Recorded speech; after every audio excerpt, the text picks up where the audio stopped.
Selamat sore semuanya, kita kembali lagi di perkuliahan pemrograman struktur.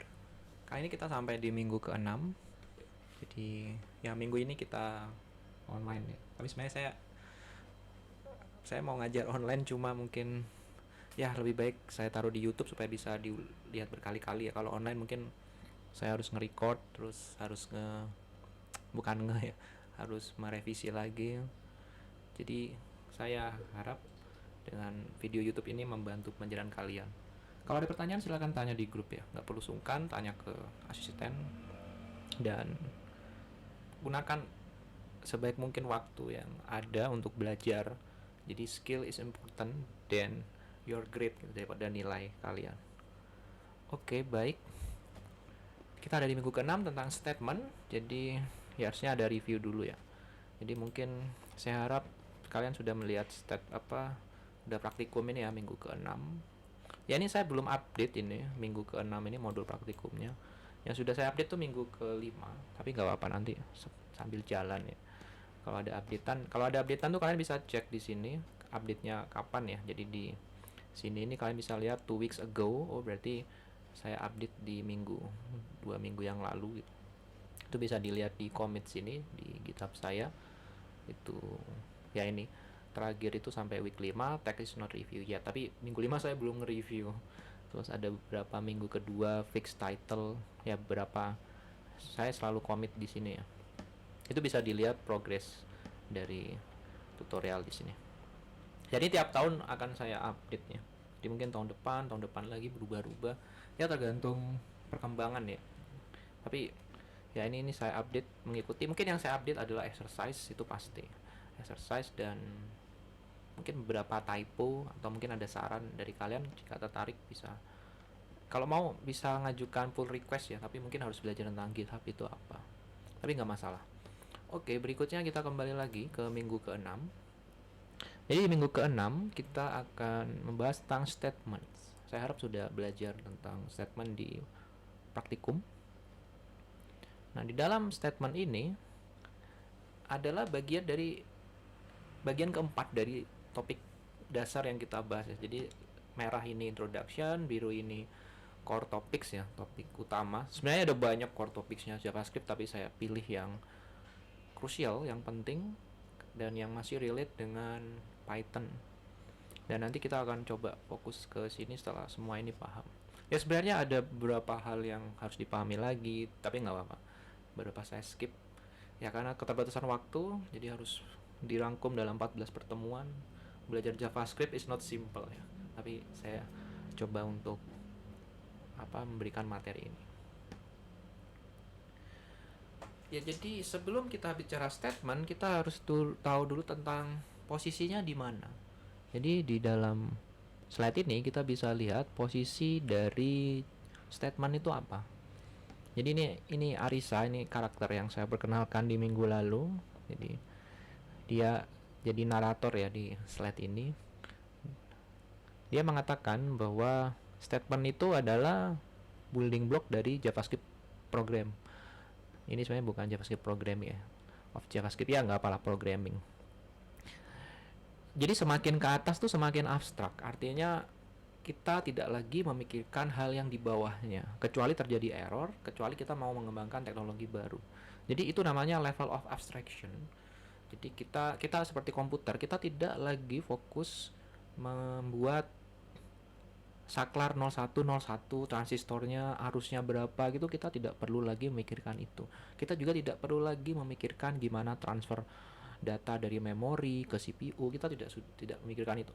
Jadi ada namanya level abstraksi, kita sudah punya abstraksi namanya bahasa pemrograman. Di situ kita buat namanya X sama dengan 3. Nah, itu proses X sama dengan 3 itu tidak sesimpel yang kita kira. Tinggal ketik X sama dengan kita press button di keyboard, itu berarti kita mengaktifkan transistor. Di keyboardnya ada kapasitor ya, bukan transistor, kapasitor, dan itu memberikan input sinyal ke komputer. Ketika kita press X, tombol X itu memberikan input sinyal itu dibaca oleh komputer sebagai input output, diproses oleh prosesor, terus ditampilkan di output layar. Di layar dia harus tahu koordinatnya, koordinat X itu di mana, ada kursor ya, kursor yang blink. itu di mana. Jadi proses menekan tombol X itu tidak mudah, tapi sudah dibuat abstraksi, jadi kita tinggal tekan tombol X, sudah muncul di layar. Tapi proses detailnya itu yang ditutupin, itu yang uh, physical concept. Jadi yang less abstrak ya. Nah, di sini sama di dalam bahasa pemrograman, kita nanti tidak akan lagi membicarakan ketika sudah masuk ke topik yang lebih lanjut, misalnya seperti sinkronus atau pemrograman berbasis objek di mata kuliah berikutnya, itu kita sudah tidak lagi memikirkan tentang objek, array. Ya mungkin masih statement, lexical structure sudah tidak, tapi ini adalah fondasinya untuk membuat semua program dari JavaScript. Jadi any program that you want to write, itu building blocknya ini makanya saya gambar bentuk sini. Jadi pertamanya jelas ada lexical structure, itu paling dasar. Makanya kita kemarin belajar ada type, value, and variable, expression, and operator minggu-minggu lalu ya. Nanti ini kita bergabung menjadi yang disebut dengan statements. Statement itu apa? Ungkapan ya, ungkapan. Expression itu ungkapan, itu expression. Statement itu pernyataan. Ya, pernyataan bahasa Indonesianya. Tapi nanti akan ada definisinya statement itu apa. Nanti dari statement kita bisa abstraksi lagi. Jadi kumpulan banyak-banyak statement jadi class dan function. Jadi function itu sebenarnya statement building blocknya. Nanti function and class jadi modules, jadi library. Nanti semua itu jadi program yang kalian buat. Jadi itu proses abstraksi, dan itu yang harus mahasiswa atau semua orang di dunia ini yang belajar bahasa pemrograman memahami abstraksi, level abstraksi itu, supaya kita bisa memodelkan masalah di dunia. Jadi masalah di dunia itu abstrak ya. Kemudian kita bisa hubungkan dengan level abstraksi di bahasa pemrograman. Oh, kalau misalnya kayak gimana saya nyimpan data mahasiswa tinggi badannya? Oh, pakai array gitu. Jadi ada level abstraksi. Oh, array bisa menyimpan angka-angka ini kan elemennya. Oh, pakai array bisa. Nanti kita bisa manipulasi, bisa hitung rata-ratanya. Itu tuh proses abstraksi kita bisa terapkan untuk menyelesaikan masalah. Jadi itu yang membuat ada orang yang bukan cerdas ya, saya nyebutnya ada orang yang smart gitu. Ya, smart mungkin cerdas ya, saya. Ya, ada orang yang smart, ada yang nggak smartnya mungkin karena belum punya pengetahuan. Bukan berarti dia nggak smart selamanya dia nggak smart, nggak, dia belum tahu dan dia belum belajar saja. Jadi itu membedakan antara yang smart sama yang non smart. Yang smart itu mereka sudah banyak belajar, sudah banyak mengeksplorasi abstraksi, sehingga ngelihat abstraksi yang lainnya itu, oh ini ada kecocokan, saya bisa selesaikan, saya bisa tuntaskan. Jadi itu mengapa di mata kuliah ini kita belajar dari bawah. Ini approach saya ya, jadi namanya bottom top approach, dari bottom ke atas. Ada orang belajar bahasa pemrograman tuh dari top ke bawah. Jadi top terus buat program dulu meskipun nggak ngerti program itu apa, terus nanti dipreteli satu-satu itu apa, terus tahu. Bottom top itu lama ya karena ini kuliah jadi saya punya banyak waktu. Tapi kalau top to bottom itu cepat. Cuma mungkin bisa tersesat bahkan bisa nggak ngerti yang dibuat ini apa gitu. Tapi itu dua-duanya nggak ada kelemahan, nggak ada kekurangan. Itu pilihan masing-masing ketika belajar bahasa pemrograman. Nah di kuliah ini kita pakai approach namanya bottom to top gitu. Bottom ini yang di bawah, terus kita bangun. Jadi from simple to complex. Ada yang from complex di breakdown menjadi simple ya. Ada yang seperti itu. Itu pilihan belajar masing-masing orang. Nah di sini nanti kita akan belajar juga tentang objek sama array di minggu berikutnya, mungkin object array. Ini juga bagian dari sini, type, value, and variables. Ini bedanya JavaScript dengan bahasa pemrograman lain. Kalau misalnya di Python, objects itu masuk di class gitu. Tapi di JavaScript itu object adalah bentuk dari type tertentu gitu, array juga. Tapi kalau di Python, objek ini masuk di sini, masuk di bagian class. Nah itu karakter yang dimiliki tiap bahasa itu berbeda-beda. Itu yang membuat bahasa pemrograman itu sangat luas sekali. Belajar bahasa pemrograman itu kita nggak akan kehabisan bahasa pemrograman yang kita pelajari. Selalu ada hal baru yang belum explore. Jadi ini terkait basic building block. Berikutnya adalah statement. Jadi saya kasih contoh di sini. Jadi statement itu apa sih? Tadi sebelum kita masuk ke statement apa, statement itu mirip seperti how to give a command to computer. Jadi bisa didefinisikan seperti memberi perintah kepada komputer. Kalau kita ngasih perintah ke orang lain ya, kita ngomongnya could you please make me sunny side up egg. Jadi misalnya minta bikinin telur ceplok gitu. Kalau ke orang tinggal ngomong, bisakah kamu membuatkan saya telur ceplok gitu. Sure, ke Yasuke misalnya, Arisa, simple kan. Tapi kita nggak bisa kalau misalnya ngomong ke komputer, buatkan saya telur ceplok. Oh mungkin dia harus kita bikin program itu nanti nyari orang di seluruh dunia gitu yang rela memberikan waktunya, jadi dia akan membuat kontak gitu ya, itu mungkin kayak gitu ya. Jadi nggak sesimpel kita tinggal ngomong langsung dibuatin. Tapi kalau ke komputer, itu kalau ke orang ya, kalau ke komputer itu sangat ribet. Misalnya saya diberikan tahun, diberikan bulan, diberikan tanggal, sebentar ini ya, diberikan tahun, diberikan nomor hari keberapa, itu tentukan itu tanggal berapa. Itu bisa kita tuliskan dalam statement seperti ini. Di sini ada 7 statement untuk bisa menentukan tanggal. Jadi di tahun ini ya, misalnya di tahun 2025 hari ke 200 itu tanggal berapa. Nah, itu adalah statement atau perintah yang ingin saya berikan. Komputer sangat pintar kayak gitu. Tapi kalau orang misalnya dia harus ngitung satu-satu kan. Tapi komputer dia ya sebenarnya dia ngitung satu-satu juga, tapi caranya beda dengan yang dilakukan orang. Jadi dia harus ya, di sini ada perintahnya, kumpulin dulu inputnya. Jadi kita nggak ngomong please given year determine. Jadi please find the date. Jadi tolong tentukan tanggal dari hari ke di suatu tahun. Itu kita nggak bisa ngomong gitu, tapi mungkin sekarang bisa ya karena ada ChatGPT. Saya belum nyoba sih, tolong carikan gitu. Tapi sebenarnya mungkin bisa dia bikinin codingnya, itu sekarang sudah bisa. Jadi dulu mungkin kalau kita ngomong ke komputer itu harus spesifik ya, tapi sekarang bisa langsung dibikinin codingnya, sure gitu, misalnya di ChatGPT. Nah tapi kita nggak ngelihat sisi itunya, kita berusaha bagaimana berkomunikasi komputer secara eksak, karena ChatGPT itu dia prediktor ya, jadi ada beberapa masalah sebenarnya nggak 100% exactly. Ya mungkin 10 tahun lagi dia akan cerdas, tapi untuk kali ini kita harus benar-benar paham memberi perintah ke komputer. Ya itulah tujuan kita belajar bahasa pemrograman gitu.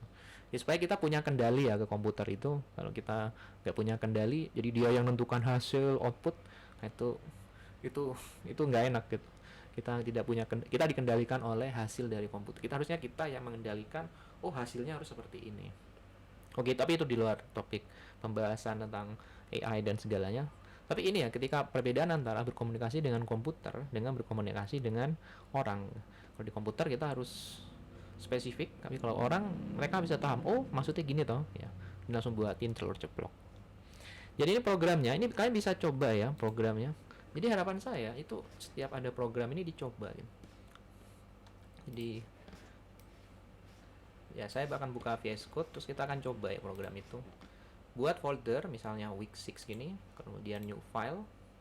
Misalnya apa ini ya programnya? Determine date.js. Masukkan aja programnya. Di sini ada use strict. Ini apa? Nanti kita akan bahas di slide terakhir. Lalu constant prompt require. Ini modul yang harus kalian install di npm. Sing terus titik koma. Ini statement kedua. Kemudian statement ketiga constant year. Ini saya tutup dulu. Constant year number. Jadi kita ubah ke dalam angka. Enter the year, terus titik koma ya, lalu constant and day number from enter the day of the year, lalu constant date new date. Jadi ada namanya tipe data date gitu di dalam JavaScript. Jadi tinggal masukkan year, terus ini adalah hari pertama ya, 0 itu. Habis itu date, set date and day. Itu langsung otomatis dia langsung bisa menghitung. Jadi kita set hari ke n gitu. Jadi nanti nolnya ini diganti. Ingat ini set date itu mengganti yang nol ini. Dia langsung otomatis date to date string ini langsung mengkonversi ya ke dalam bentuk Tuesday Mart kayak gitu. Jadi kalau kita lihat console log, oh salah, node determine, saya masukin 2025 terus hari, oh error promnya kurang t ini, prom. Ya kenapa saya tahu cepat ini, karena di sini ada reference error ya, dibaca prom is not defined ya, jelas karena prom itu harus ada t nya. Jadi salah sintak, salah typo ya. Kita running lagi node determine ya, masukkan tahunnya 2025. Misalnya hari ke berapa yang mau kita cari tahu, misalnya hari ke 100. Oh, April 10. Kalau hari ini 25 kira-kira berapa? 99 toh? Saya nggak tahu. 95 mungkin. Enggak, April 10 berarti sekitar 85 mungkin. Ya, kurang 1. Berarti sekarang ini hari ke 84 dari 390 hari. Nah, itu menarik lagi, kita bisa nyoba gini. Misalnya 85 dibagi 365, kita sudah menjalani berapa persen? Ops, salah. Ini harus pakai gini. Saya harus buka ini ya. Buka apa, Node.js yang bisa kalkulator yang ada di konsol ini. Misalnya 84 dibagi 365. Nah, kita sudah menjalani 23% dari ya hampir seperempat tahun ini. Cepat sekali ya. Jadi yaitu terkait tanggal. Jadi seperti itu programnya, dan kalian bisa simpan. Jadi harapan saya di mata kuliah ini setiap ada program, coba. Sama seperti ada, oh ada notasi musik nih, ada musik gitu, oh aku pengen nyoba dengerin musik, aku pengen nyoba mainin lagu ini. Akhirnya kita punya perbendaraan lagu. Sama seperti pemrograman, oh ada program, aku coba pahami nih. Ada program, aku coba buat, aku coba edit gitu. Nah itu seninya, itu adalah proses belajar dari pemrograman. Oke, saya lanjutkan. Ya masih cukup ini. Sudah berapakah jalan? Ya baru 17 menit. Ya kita sejam ya di sini. Jadi di sini ada penjelasannya. Tadi statement yang umum ya di atas. Nah ini JavaScript statement. JavaScript statement are like sentence in English. Jadi mirip seperti kalimat di bahasa Inggris atau bahasa Indonesia, yaitu perintah untuk menyuruh komputer melakukan apa yang kita mau. Jadi spesifik, ada statement. Statement itu dibagi 4 di sini ya. Ini berdasarkan buku JavaScript Definitive Guide, itu saya lupa pengarangnya. JavaScript Definitive Guide. David Flanagan ya, buku. Kita ngambil dari situ semua bukunya. Jadi ada 4, ada expression statement, contohnya seperti ini, ekspresi yang kemarin kita sudah ungkapan ya, phrase gitu. Jadi variabel, console log, dan itu semua ekspresi, jadi cuma singkat. Oh ini nyetak, oh ini buat variabel nilai cost 3,14. Terus declarative statement itu deklarasi. Kita ya sebenarnya ini bagian juga dari ekspresi. Jadi ada let juga, terus kita deklarasi. Jadi ekspresi itu biasanya sudah dideklarasi kemudian diganti nilai variabelnya. Kalau deklarasi itu bisa declare ya, jadi menyatakan nilainya, menyatakan variabel ini apa gitu, lebih spesifik dari expression biasanya. Dan ini deklarasi itu ada banyak, nanti ada 3 di slide berikutnya, variable, function, and class. Lalu ada control structure, itu ada 3 juga di sini. Conditional, jadi conditional itu sebenarnya masuk ke statement ya, jadi pernyataan untuk melakukan percabangan. Jadi pernyataan untuk melakukan, jadi gimana saya ngasih perintah ke komputer melakukan percabangan. Nah itulah, itu menggunakan conditional, itu bagian statement yang disebut spesifik namanya control structure, struktur kendali. Lalu ada loop, ada jump. Jump ini misalnya kalau break, continue. Dan ini strukturnya looping sama if.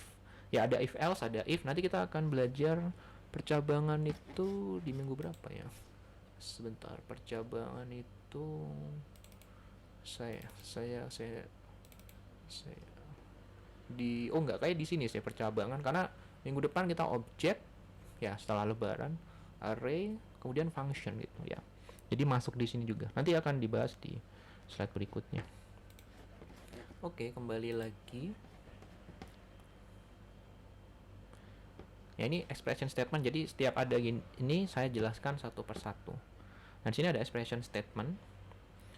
Bedanya expression dengan statement. Jadi kalau expression is evaluate to produce a value, jadi dievaluasi untuk menghasilkan nilai. Tapi kalau statement itu dieksekusi untuk membuat sesuatu terjadi.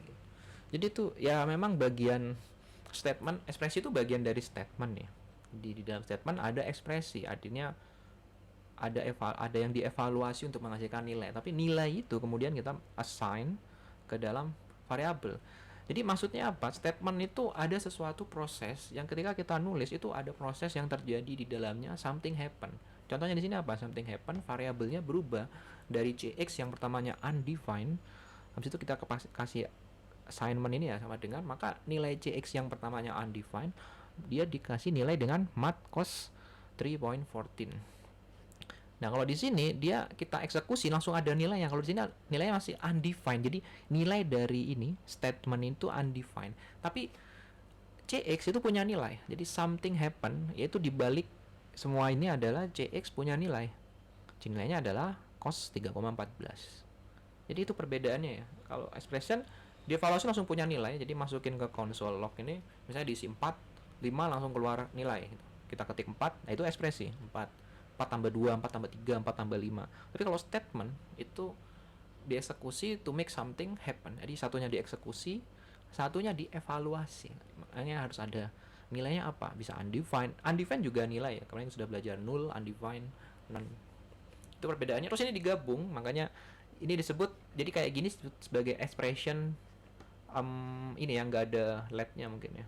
Karena kalau ada let itu kita spesifik mendeklarasikan variabel. Tapi ketika misalnya udah dideklarasikan terus kita ubah-ubah nilainya, nah itu expression statement. Jadi menggunakan ekspresi statement yang komponennya itu adalah ekspresi. Ya mungkin agak sedikit rumit tapi saya yakin pahami yang warna biru sini. Jadi dievaluasi untuk menghasilkan nilai, ini dieksekusi untuk membuat sesuatu terjadi, make something happen. Ini level abstraksinya lebih tinggi ya daripada ekspresi. Ekspresi evaluasi dapat nilai, tapi ini bisa ngebuat sesuatu misalnya conditional loop seperti itu. Itu kan dieksekusi untuk membuat sesuatu terjadi, misalnya bercabang nilainya dari bisa milih misal ke kiri atau ke kanan, left atau right gitu, tergantung percabangannya. Nah, kemudian declarative statement itu ada 3. Sebenarnya ada banyak ya. Di sini saya deklarasinya ada, sebenarnya ada 3 kemungkinan. Ya mungkin yang umum 3 ya. Mungkin ada yang lebih baru lagi gitu. Saya masuk belum explore, belum menggali lebih dalam. Tapi yang saya ketahui yang dari buku itu ada 3, yaitu variable declaration. Jadi mendeklarasikan variabel seperti konstan, jadi variabel bernilai konstan. Kalau variabel tidak bernilai konstan, kalau konstanta dia konstan ya. Jadi seperti variabel, konstanta. Ini sebenarnya ini bukan variabel. Gimana ya bilangnya? Variabelnya tuh yang let sini, karena let ini digunakan untuk variabel, tapi konstan ini ya ini bener nama variabel, tapi ini sebenarnya nama konstan sih. Atau mungkin saya ganti ini konstan ya, karena ini konstan or variable declaration gitu. Kalau ini function, jadi ada nama dan kita ada nanti ada banyak cara ya mendefinisikan function. Yang pertama tidak menggunakan nama, anonymous, kemudian menggunakan arrow function. Itu yang seperti di dalam Python tuh pakai lambda x. Kemudian ada class, ini lebih struktur lebih canggih lagi. Tapi enaknya di JavaScript tuh class itu ini kan sebenarnya mendeklarasikan objek ya, namanya object circle. Itu bisa kita menggunakan tipe data objek langsung. Nah, ini yang bikin JavaScript sangat-sangat fleksibel karena kita bisa beralih dari kelas menuju objek, dari objek menuju kelas. Ini yang bagian tersusahnya mungkin. Tapi bisa tetap dipelajari ya, pelan-pelan gitu kita akan tahu. Kita nggak akan ke sini karena ini akan dibahas di PBO nanti ya. Topik ini akan dibahas di PBO di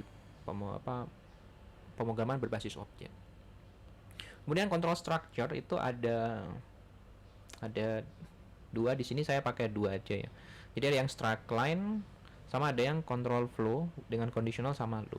Jadi ini control structure juga. Jadi dari statement 1 eksekusi statement 2 terus gitu statement. Itu simple ya, programnya dari atas ke bawah. Sama seperti yang tadi kita buat di penentuan tanggal, itu dari statement 1 2 3 sampai 7 itu urut ya, flow-nya urut. Tapi kita bisa atur flow-nya sama seperti program ya. Jadi kenapa program itu bisa cerdas seperti ChatGPT? Karena kita bisa atur flow-nya informasi itu. Sama seperti manusia. Manusia itu bisa dibilang sebagai flow of information gitu. Jadi kita punya flow juga kan, ada darah, flow informasi ke otak, otak bisa berpikir, dia informasi ke neuron ya, saraf. Ke saraf dia informasikan ke tangan, ke mulut kayak seperti saya ngomong sekarang. Itu ada banyak flow yang terjadi, flow darah, flow neuron. Sama di komputer itu meniru kinerja itu, meniru proses itu dijadikan di sebelah kanan ini ada flow decision, Boylen ini decision, kemudian ada loop ya. Jadi ini conditional loop. Bahkan sebenarnya for loop itu adalah kondisional. Jadi dibalikin lagi ke atas. Jadi dia ada kondisi di dalam looping itu. Jadi bisa dibilang loop itu tersusun dari kondisional tapi ada tambahan, dia bisa balik lagi. Jadi balik lagi ke statement sebelumnya. Jadi bisa gerak. Kalau percabangan enggak kan, dia bercabang ya sudah milih. Tapi ketika looping itu dia bisa balik lagi ke line atasnya. Ya itu aja. Jadi simple ya sebenarnya bahasa pemrograman itu function, fungsi ya bisa mendekat fungsi. Sebenarnya kelas itu kumpulan dari fungsi-fungsi yang dibentuk dalam bentuk kelas. Jadi abstraksi lagi yang lebih tinggi dari fungsi. Ini contohnya control structure straight line, dan ini average of check-in time. Jadi misalnya kita punya waktu check-in gitu ya, kayak misalnya di dalam hotel itu biasanya kayak mungkin kita bisa tahu check-in paling aktif tuh di mana, sehingga kita bisa nyiapin misalnya kamar hotel itu, kita bisa ambil rata-ratanya dalam satu hari. Paling banyak itu check-in di jam berapa, sehingga kita bisa atur staffnya. Nah ini caranya menghitung rata-rata waktu. Nggak simple kan ya itu ya, tapi ini statementnya simple, tinggal ke bawah eksekusi satu-satu. Nah kita akan coba ya, karena kita masih punya waktu 1 jam itu. Jadi kita akan coba buat sama seperti saran saya, setiap program yang ada di dalam pertemuan ini itu dicoba untuk ditulis. Jadi sama seperti main piano, itu kita tulis. Jadi misalnya di sini average time, terserah nama filenya ya, average time JS. Terus di sini ada atasnya ada use strict. Nanti kita akan jelaskan apa ini. Use strict titik koma. Ya di sini saya lupa titik komanya di sini. Titik koma sebentar, saya tambahkan. Titik koma. Terus constant from, ini adalah modulnya ya, modul from sing koma, lalu di print untuk biar ada tampilannya sama dengan compute the average check-in time HMM, terus constant time 1 from, kita masukkan enter check-in, mungkin saya kasih spasi di sini, enter check-in 1, kemudian constant time 2 from, enter check-in. Jadi ada 3 waktu ya. Jadi di sini programnya sangat terbatas. Kalau misalnya ada 7 waktu, kalian harus tulis ini ada 7. Nah disitulah kita butuh namanya nanti perulangan. Tapi di sini kita belajar dulu yang disebut sebagai strike flow ya. Jadi flow programnya itu ke bawah saja.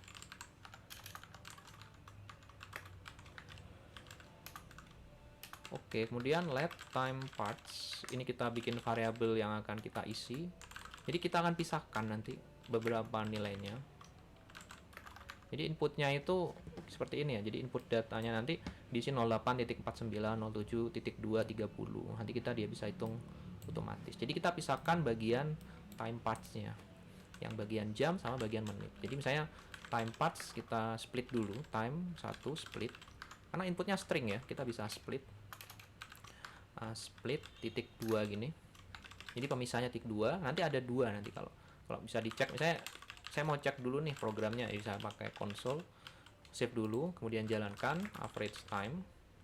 Ya kita harus input satu-satu sih nanti waktunya. Jadi waktunya harus input ya, saya 08.49, terus berapa itu, 07.30, 07.27.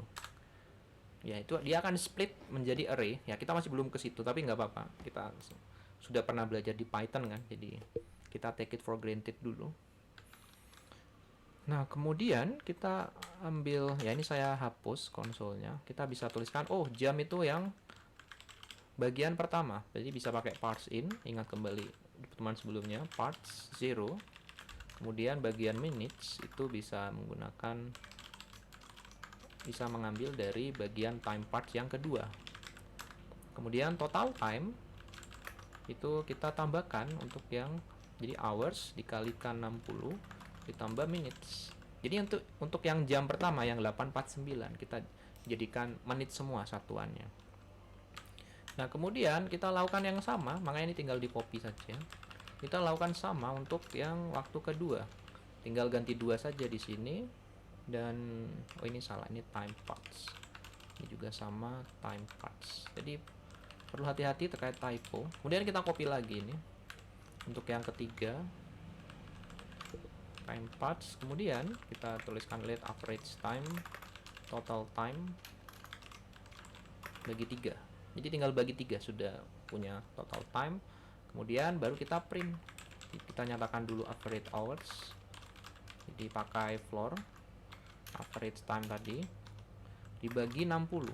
Artinya floor itu adalah bilangan bulat terdekat dari bawah. Ingat kembali matematika discrete-nya. Nah, kemudian average minute itu langsung mat round average time modulo 60. Jadi sisa hasil bagi. Sisa bagi ya, bukan hasil, sisa bagi. Kemudian kita nyatakan dalam bentuk string, saya namakan sebagai average time string. Ini pakai namanya ini ya, string, saya lupa, interpolation namanya. Jadi ketika tambahkan dengan string, maka string yang paling powerful. Ingat kembali pertemuan sebelumnya. Jadi 0 plus average hour slice minus 2. Ini agak tricky sih, minus 2 slice ini saya lupa. Ini terkait ya, saya harus print dulu ya. Jadi misalnya kalau ada yang pengen tahu itu, oke, saya buat dulu ini saya namanya seperti ini. Kemudian ini saya print console log. Saya pengen tahu slash itu sebenarnya. Jadi kita buat dulu yang sebelumnya belum pakai slice average hours, dan yang sudahnya itu pakai slash ya. Jadi yang average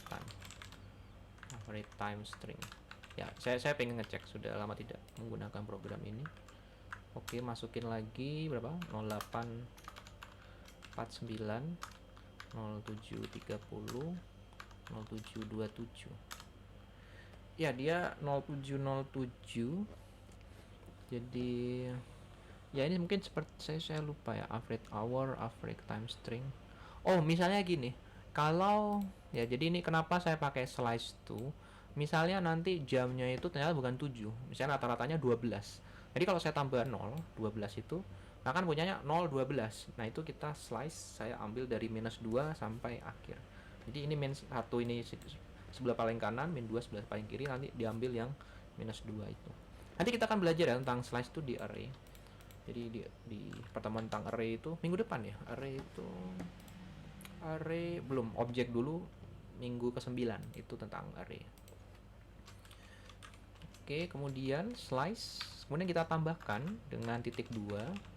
Kemudian lanjutkan ke bawah, plus tambahkan plus 0 plus average minutes, terus slice 2 juga karena ditambahkan 0 kemungkinan dia ada misalnya 013, padahal saya punya butuh 2 digit. Kemudian kita print the average check-ins is titik 2, kemudian tulis average time string. Terus kita tes.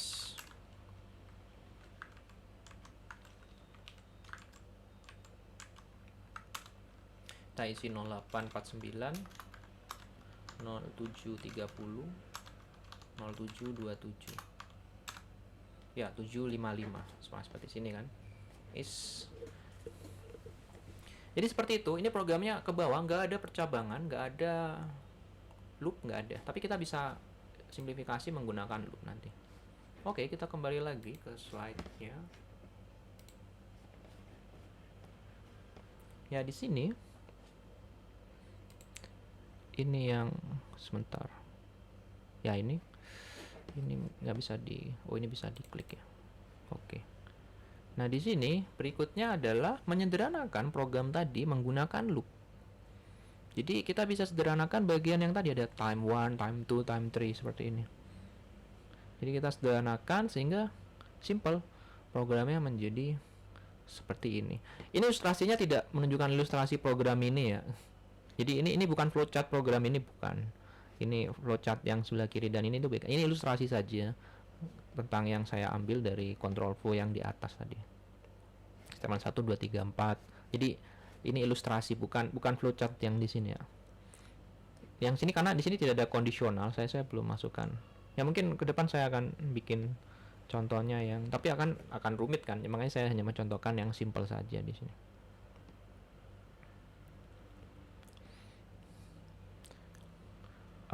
If itu mungkin ya, tapi saya harus mencontohkan yang simple aja sih. Ini juga sama, nanti kalian coba tinggal copy aja dari yang sudah dibikin average time ini, copy, kemudian paste, kemudian bikin average time with loop namanya, average time with loop. Oke. Kemudian kalian bisa samakan bagian depannya ini, prompt sama console lognya sama, tapi timenya sekarang jadi satu, artinya kita cukup let time saja, nggak perlu satu-satu. Time part tetap sama. Nah di sini nanti kita tambahkan loop for let i sama dengan non, atau ngetik dari awal silakan ya, sama aja, jadi tidak ada masalah ketik dari awal pun. Kemudian total time ya, kemudian ditutup di sini. Terus di sini kasih ini ya, promptnya, prompt enter check in. Terus di sini pakai string interpolation ya. Oh bukan, pakai template literal. Jadi kita bisa isi variabel di dalam string kita. Di $i. Situ titik 2. Kita menanyakan di sini. Benar kah? Ya. Situ time iwarnya kita nggak pakai time tapi pakai time. Kemudian time part sama, total time sama. Ke bawah kita hapus semua yang 2 3 ini. Kita punya average time sama, ke bawah juga masih sama. Itu kita bisa running denote average time with loop ya. Situ kita masukkan waktunya, saya nggak hafal waktunya berapa tadi, 0849 0730 0727 ya, 755 sama. Tapi programnya lebih simple, jadi tidak perlu, misalnya ini bisa diperbanyak mau jadi n nya berapapun tuh bisa. Dan ini kondisionalnya di sini ya. Kondisionalnya adalah memeriksa apakah itu sudah besar atau lebih kecil. Ya sepertinya harus saya ubah sih ini statementnya ini. Jadi misalnya boolean. Ya ini boolean pertama ini sebenarnya dia mengecek ini ya, yang bagian enter ini. Kalau kita milih yang salah nanti ini akan break. Tapi yang ini statement 3 ini yang looping, kemudian dia spesies statement 4 gitu. Ya saya nggak cocokkan di sini ya. Ini flowchartnya berbeda. Ini hanyalah ilustrasi yang saya ambil dari sini untuk menunjukkan kayak gini tuh yang control flow. Dan ini statement, ini kumpulan statement ya. Jadi ada statement loop, statement ya, statement terjadi print out ke terminal, statement ngasih prompt memanggil modul. Jadi kita ngetik ini apa yang terjadi, dia memanggil modul namanya prompt synchronize. Nah berikutnya, can you make the example shorter? Nah ini saya tanya ke ChatGPT di tahun dulu ya, di tahun 2000 berapa, 22 kayaknya. Jadi saya coba bisa nggak lebih singkat lagi, ternyata bisa itu. Jadi pakai seperti ini, dan saya nggak tahu mungkin tahun ini bisa lebih singkat lagi. Jadi kita pakai namanya .map. Kita tetap pasti pakai loop gitu, karena untuk mencetak ini ya, enter check-in ya. Tapi nanti setiap ini ya, hour sama minute-nya itu nggak perlu langsung dipakai loop seperti ini. Terus ini juga pakai string mat dan ada padding start. Ya ini jawaban dari AI ya. Jadi saya coba bisa nggak bikin lebih singkat lagi gitu. Jadi saya pertamanya bikin programnya sendiri. Saya bikin sendiri terus saya mintakan ke AI. Oh oke, dia bisa bikin dan ternyata dia menggunakan map di sini. Map ini apa, nanti kita belajar di array ya. Di proses memetakan fungsi ini satu-satu ke nilai yang kita. Ya ini agak ribet, tapi waktunya cukup lah, cukup kayaknya. Jadi ya pertama kita butuh prom, masukkan prom. Prom ini nanti menjadi nilai ya, promnya string ya. Belum di assign ke sini. Jadi assign itu terakhir. Dia menjadi nilai, prom saya 0849. Kemudian di split. Ketika di split kan ada dua itu elemennya, jam sama menit. Setiap itu kita assign bukan, kita kenakan operasi number. Jadi mengubah dia menjadi angka. Sama seperti di slide sebelumnya itu kan menggunakan parse in ya. Sebenarnya kita ganti parse in bisa di sini. Parse in itu bisa diganti parse in, nanti dia akan mengubah nilainya. Habis itu dapat nih. Habis itu pakai di apa ya? Destructuring ya. Assignment yang destructuring di minggu sebelumnya saya pernah jelaskan di slide. Jadi kita pecah breakdown karena ada dua elemen. Terus kita satu-satu assign ke hour sama minute. Habis itu kita tinggal kalikan untuk dapat total time, terus tambahkan setiap perulangan. Jadi tambah. Makanya di sini ada plus sama dengan ya. Ditambah dari hasil sebelumnya. Kemudian total time-nya pakai round. Langsung dapat average time gitu. Jadi nggak perlu apa ya? Saya lupa di atas itu nggak ada average hour sama average minute gitu. Langsung average time. Nanti average time ini langsung dibagi. Oh ini dibagi 3 dulu, langsung dibagi. Jadi nggak perlu banyak variabel gitu. Jadi dia sederhanakan. Lalu dibagi dengan 60. Karena totalnya minute ya. Dibagi 60, terus diambil floor, terus jadiin string. Pakai namanya fungsi. Ini sebenarnya bukan fungsi, ini deklarasi string ya. Menggunakan objek string namanya. Nanti kita akan belajar di bagian objek nanti. Tentang kok ada string, ada template literal, ada ini. Ya, JavaScript menyediakan banyak pilihan ya untuk melakukan semua ini. Kemudian padding start ini, jadi start itu paddingnya kayak dikasih 2 digit. Nanti kalau misalnya dia cuma 1 digit itu diisi dengan 0. Jadi pad start paddingnya 2 digit. Kalau angkanya itu 1 digit maka dia dikasih 0 di depannya. Kemudian ini titik 2. Ini semua template literal ya. Jadi di sini ada tanda petik. Ini masih nyambung sebenarnya. Kemudian yang average time langsung dihitung average time. Oh ini menarik ya, ini average time langsung diambil modulonya, terus padding start lagi. Jadi nggak perlu pakai yang saya lakukan itu menggunakan ini ya, slice itu nggak perlu. Jadi langsung pakai pad start, habis itu dicetak. Sangat singkat. Saya nggak tahu, mungkin ada yang lebih singkat lagi. Satu baris itu saya nggak tahu. Jadi kalau yang tertarik silakan di explore. Ini harusnya pakai parse in sih. Saya penasaran bisa nggak pakai parse in. Harusnya dibuat konsisten. Jadi ChatGPT ini kan langsung apa, dia langsung gunain segala pengetahuan ya, sort aja JS ya. Saya bisa langsung copy aja ya, copy ya. Kalau mau diketik silakan, tapi karena waktunya tinggal 15 menit jadi saya harus cepat-cepat.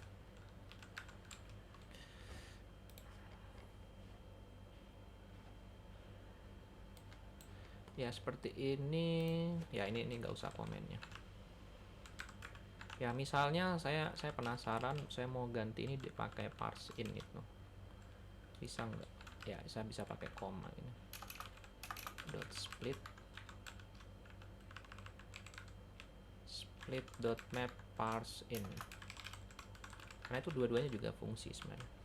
Oke, kita coba node average sorter, terus masukin 0849 0730 0727. Oh nggak bisa none ya. Jadi parse in mungkin harus kayak gini sih. Jadi ini sedikit tricky ya. Jadi kok ada kayak gini sih pak. Jadi ini namanya arrow function. Harusnya bisa sih pakai arrow function 0730 0727. Oh bisa ya.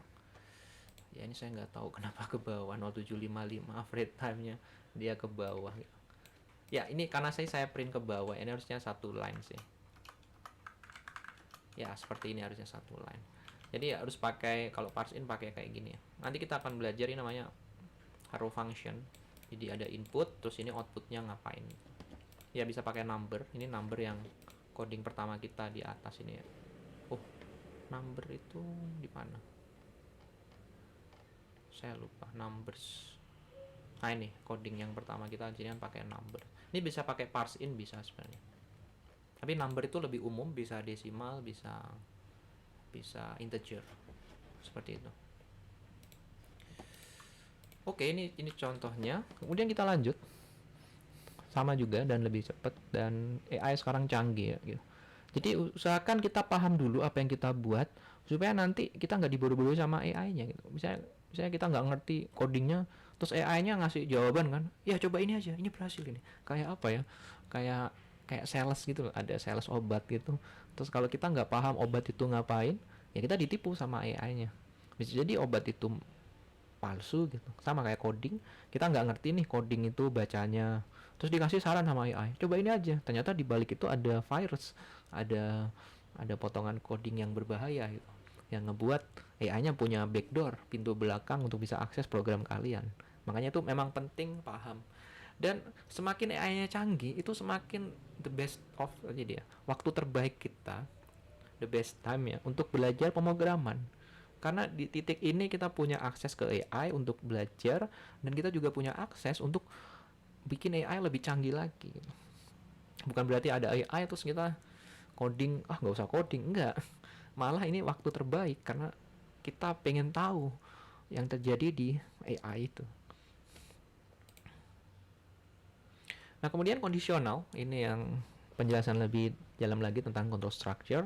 Ada if, terus ada if else if, terus ada switch ya.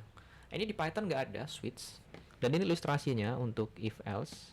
Jadi ini if true jalankan ini, if false jalankan ini. Ini yang if else. Kalau yang if else if itu habis if else terus ada if lagi. Jadi ini yang kedua, terus ini yang if else di sini. Kalau ada if juga, sebenarnya saya harus gambar yang if juga ya. Jadi ada juga yang if gitu. Ya ini harus saya perbaiki sih, kemarin saya lupa menambahkan ya. Kalau ini yang if else if ya, ini yang if. Terus ini ada switch case. Switch case itu sama seperti ini sebenarnya. Jadi dia ekspresi, kemudian dites apakah nilainya sama dengan value 1. Kalau benar jalankan statement 1, benar lagi jalankan statement 2. Ya ini kurang satu lagi harusnya ini. Harusnya sudah saya update ya tahun lalu, tapi saya sudah lupa sih. If true, kalau true jalankan, kalau enggak, jadi maksudnya ini itu ungroup dulu ya. Jadi kalau enggak, one groupnya di situ ternyata. Ya kalau enggak, dia nggak jalanin apapun. Jadi ke bawah aja ini. Oh ini grup juga nih. Wow, saya banyak sekali. Oh enggak ya? Enggak ya? Ini kok ada panah? Oh ada di bawah panahnya. Oke, ini saya taruh bawah dulu. Order send to back. Nah ini bisa diklik. Nah ini maksudnya jadi nggak ada apa? Nggak ada percabangan ya, sama aja jadi. Oh nggak ada statement yang dieksekusi setelah kalau false. Itu yang terjadi di statement ini. Kemudian kalau yang if else if itu ada lagi, ada dua jadi habis if else terus ngetes lagi sini if else, terus ini dijalankan. Jadi ini statement 1, ini statement 1. Kalau yang if else ini variasi juga sebenarnya yang ditaruh sebelah sini. Ini if else, jadi kalau if dia jalankan sesuatu statement, kalau false dia jalankan sesuatu statement. Nah kalau yang ini dia hanya if saja. Jadi kalau benar dia jalankan, tapi kalau salah ya sudah nggak ada yang dijalankan gitu. Ini sering kita pakai nanti ya di dalam pemrograman itu. Terus kalau yang ini sebenarnya sama kayak switch case. Jadi bisa pakai switch case, bisa juga kita pakai if else itu. Sama aja sebenarnya. Tapi mungkin switch itu kayak misalnya pemilihan warna gitu ya. Dan switch ini dia eksekusinya ke bawah ya. Jadi bukan berarti pas switch terus dia bisa milih cabang, ini enggak. Dia pertamanya case dulu di tes ini. Kalau berhasil ya jalankan. Soalnya ini kalau nggak pakai break, ini akan dites berurutan.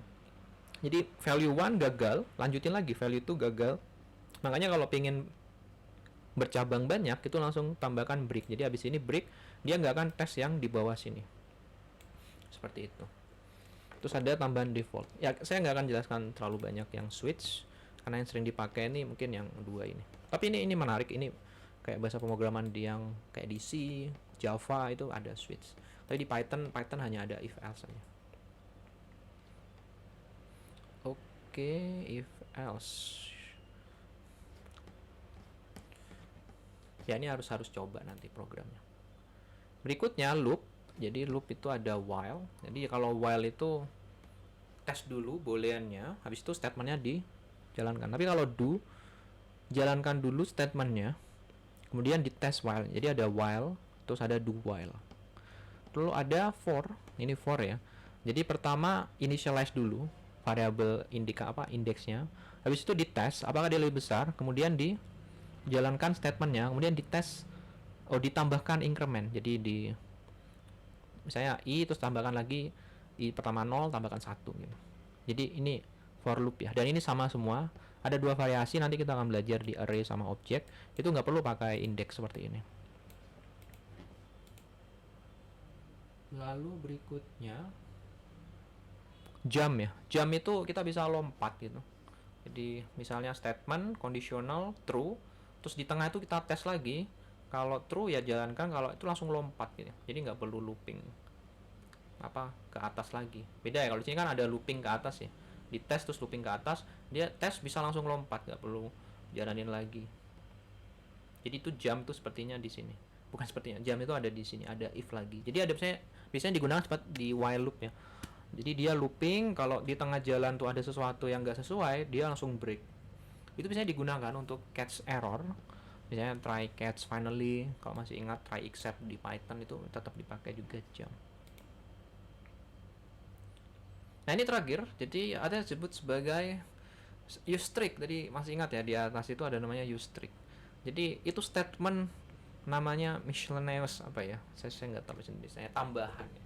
Statement yang sebenarnya statement yang ada. Jadi statement itu muncul use strict ini karena design flaw itu kesalahan desain awal-awal JavaScript. Jadi JavaScript itu kan dibuat berapa jam? Kalau kalian lihat di Wikipedia-nya itu JavaScript itu JavaScript Wiki itu ada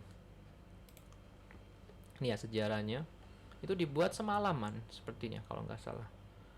Nah ini history ya. Terus mana ini during this year, terus ini Brendan Eich itu cepet sih bikinnya, hanya berapa hari gitu. Saya lupa saya baca di mana itu. Jadi dia sangat cepat bikinnya dan dia hanya bikin berapa hari gitu, jam atau hari. Intinya langsung cepet-cepetan karena berburu ini ya dengan dunia internet zaman saat itu. Jadi yang paling cepat bikin dia yang menguasai dunia. Ya kayak saya udah pernah jelasin di perkuliahan dulu di minggu pertama ya tentang JavaScript itu. Nah karena tidak dibikin karena tergesa-gesa gitu di awal-awal pengembangannya, makanya kalau kalian lihat ada yang sama dengan 2, sama dengan 3 gitu. Ya karena itulah untuk menghandle ketidakteraturan itu, maka dibuat lagi fitur tambahannya. Jadi correcting mistake and inconvenient. Makanya di sini kita pakai use strict. Kenapa ini muncul? Jadi ini menarik. Jadi kalau di dalam Python kita delete itu hilang ya variabel ini. Tapi di dalam JavaScript itu kalau kita delete, nanti kita akan belajar tentang delete variabel itu. Jadi misalnya kita buat pertama jadi kita mau lihat use strict itu apa sih. Jadi no strict JS. Jadi misalnya kita nggak pakai strict ya. Jadi let x. Jadi pertama deklarasi variabel. Kemudian kita hapus variabelnya. Harusnya hilang kan ya, harusnya. Jadi harusnya hilang. Tadi kalau kita lihat no strict. Oh ini console lognya belum. Kita print x-nya itu masih ada. Jadi artinya apa? Delete ini tidak berlaku terhadap x. Jadi konsep delete itu hanya bisa kita gunakan untuk objek. untuk nilai dari objek. Nanti kita akan belajar tentang objek. Jadi kita nggak bisa, dia nggak ngasih tahu juga kalau ini itu nggak bisa ya, tapi tetap jalan kan ini. Jadi inilah kenapa kita harus butuh use strict. Nanti dia akan ngecek semua hal-hal yang tidak, yang ambigu gitu, yang orang mikirnya oh kan delete tuh arti hilang variabelnya gitu. Enggak. Jadi karena JavaScript itu benar-benar free constraint gitu, dia ada constraint, ada kendala, tapi dia bisa tetap jalan dimanapun. Caranya untuk bisa tahu ini udah canggih. Kalau di VS Code itu misalnya kita pakai yang use strict tadi, nama filenya terserah ya, jadi nggak harus ngikutin yang punya saya. Jadi misalnya kalau kita tambahkan use strict let x sama dengan 0 10 ya, kemudian delete nx console logs x, nah itu langsung otomatis ngasih tahu ini. Kalau kita di VS Code itu langsung tahu ya, sebelum kita jalankan di Node, VS Code langsung ngasih tahu ini. Dia ngasih tahu errornya itu delete cannot be called on identifier in strict mode. Jadi emang nggak bisa kita pakai di identifier itu kan. X itu kan identifier untuk variabel ya, karakter X ini tuh kita nggak bisa pakai delete X. Bahkan kalau kita jalankan itu pasti error. Jadi ini bagusnya VS Code sudah bisa tahu. Jadi sebelum kita running, belum saya save, bentar. Jadi langsung error di sini muncul keluar errornya delete of an unqualified identifier in strict mode is prohibit kayaknya. Jadi kenapa error? Kita delete of unqualified identifier. Jadi dia tidak layak untuk dilakukan operasi delete, dan itu bisa langsung dikasih tahu ada error nih di sini. Tapi kalau nggak pakai, bayangin kalau nggak pakai use strict itu tembus aja kan, jalan aja ini. Bayangkan kita lagi proses mikirnya, oh saya delete variabel pakai operasi delete nih. Terus cara delete gimana? Jadi cara delete ya sudah, cara delete-nya langsung x sama dengan undefined, null atau undefined kayak gini, undefined. Jadi langsung hilang. Sebenarnya nggak hilang sih, masih ada variabelnya. Jadi itu perlu kita pahami. Jadi ada banyak, ini salah satu saja penggunaan use strict, tapi sebenarnya dia bisa ngecek banyak hal yang mistake dan inconvenient di JavaScript.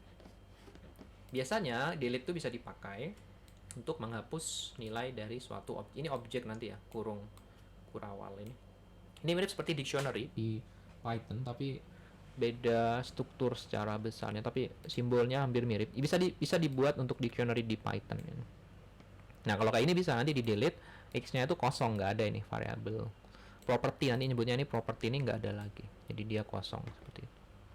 Oke, jadi seperti itu kuliah kita. Dan ya 3 menit terakhir adalah assignment. Jadi ini assignmentnya, dia akan saya post slide-nya di LMS. Jadi silakan dikerjakan. Yang pertama itu situasi apa sih yang kita perlukan, situasi seperti apa saat kita menggunakan loops atau while loop. Jadi jenis situasi seperti apa yang kita memerlukan loop atau while loop. Jelaskan dengan konkret example-nya, ada contoh programnya gitu. Sama seperti tadi use strict kan, ada perbedaan, oh nggak pakai use strict sama use strict gitu. Jadi biar tahu konteks ya, kapan kita menggunakan while loop, kapan kita menggunakan for loop gitu. Lalu ini menarik, ada program, jadi kalian coba print out. Jadi misalnya saya masukkan n sama dengan 2, dia bisa nge-print out seperti ini.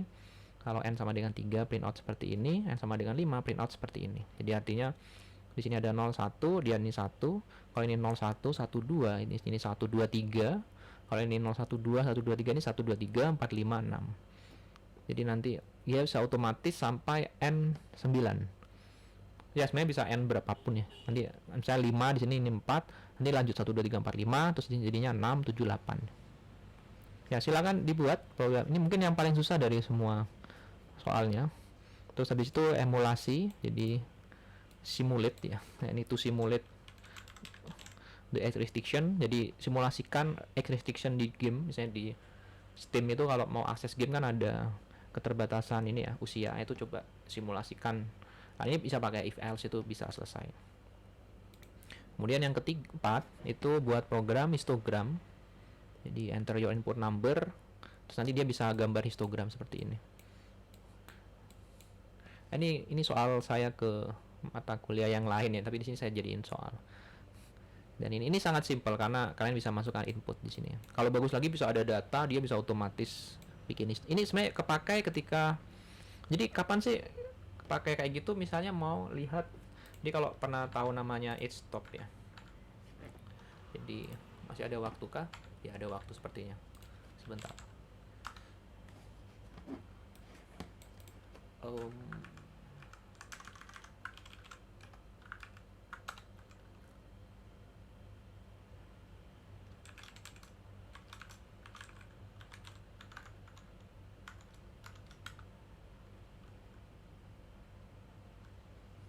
ya tunggu bentar. Ya seperti ini contohnya.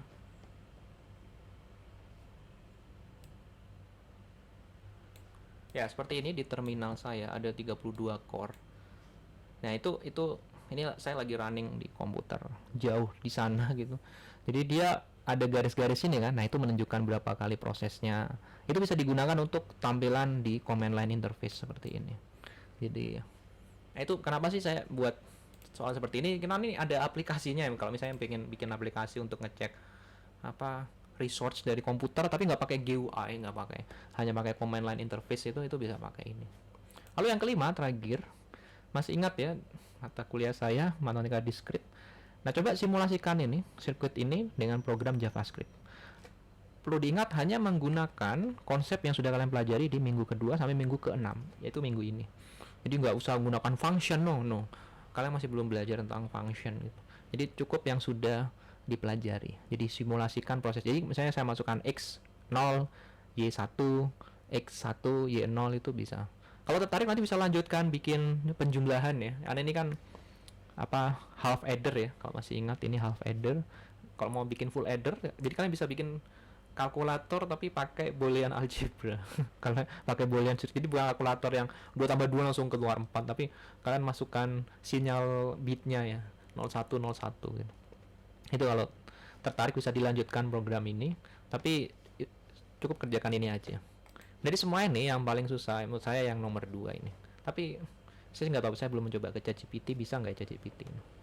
Ya tapi silakan mau coba ChatGPT silakan. Jadi saya nggak membatasi gitu. Yang penting nomor 1 kalian paham apa yang ditulis ChatGPT. That's enough gitu. Meskipun kalian tidak membuat sendiri dari nol, mencoba sendiri nggak apa-apa. Yang penting paham. Karena itu tujuan coding adalah understanding, bukan nilai tapi understanding.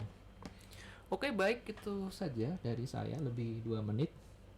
Nah, kita akan ketemu lagi setelah lebaran di minggu ke-7, yaitu tanggal, ya kayaknya masih lama sih.